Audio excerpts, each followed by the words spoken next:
Cette vidéo s'adresse à vous. Professionnels de santé, vous êtes en première ligne face à cette actuelle situation d'urgence sanitaire. Et ce, depuis plusieurs semaines. Vous êtes confrontés à des situations difficiles et qui sont source de stress, de crainte et de réactions émotionnelles désagréables, comme la peur, la tristesse, l'inquiétude, la confusion ou la colère. Votre stress, durant cette période, peut encore être en rapport, soit avec la peur de contracter la maladie, ou de contaminer votre famille ou vos proches. Un sentiment de culpabilité puisque vos enfants sont confinés à la maison sans peut-être une prise en charge adaptée.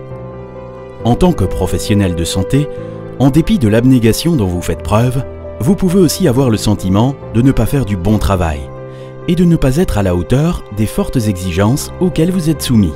Ce qu'il faut savoir, c'est que le stress et les sentiments qui lui sont associés ne sont en aucun cas un signe de faiblesse ni d'incapacité à travailler, même si vous en avez l'impression. Au contraire, le stress peut être utile. Dans la situation actuelle, c'est ce qui pousse à continuer de travailler, en procurant un sentiment d'utilité, de citoyenneté. Certaines personnes peuvent aussi en tirer une expérience positive, un sentiment d'efficacité personnelle et la fierté d'avoir trouvé des mécanismes d'adaptation et de résilience. Comment gérer cette situation de stress? Pour surmonter cette situation, essayez d'adopter des comportements positifs. Avant tout, consacrez des moments de repos et de répit pendant le temps de travail ou entre les roulements. Veillez aussi à adopter un mode de vie sain. Essayez de manger des aliments sains en quantité suffisante. Pratiquez régulièrement une activité physique adaptée au contexte actuel. Au moment de votre repos, essayez de faire des micro-siestes, de bien dormir avec volets ou rideaux fermés, une température ambiante pour avoir un sommeil de meilleure qualité. Continuez à garder contact avec votre famille, vos proches et vos amis par des moyens numériques. Vous pouvez aussi pratiquer les activités religieuses et chercher à vous ressourcer spirituellement. Revenez de temps à autre aux collègues de travail, à des personnes de confiance pour obtenir un soutien social et émotionnel. Que faut-il éviter?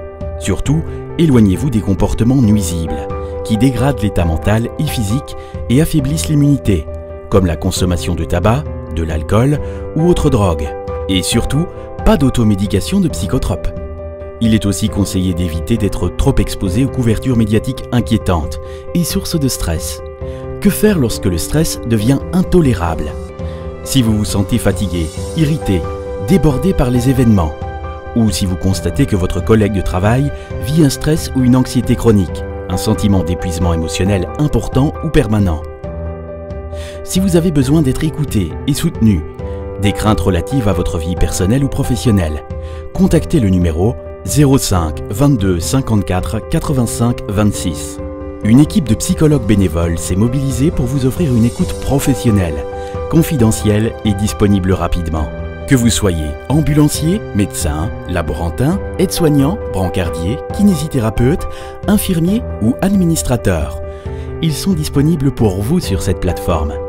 Et en cas de besoin d'une prise en charge spécialisée, vous serez référé à un service de téléconseil selon votre région et vous recevrez le soutien adéquat.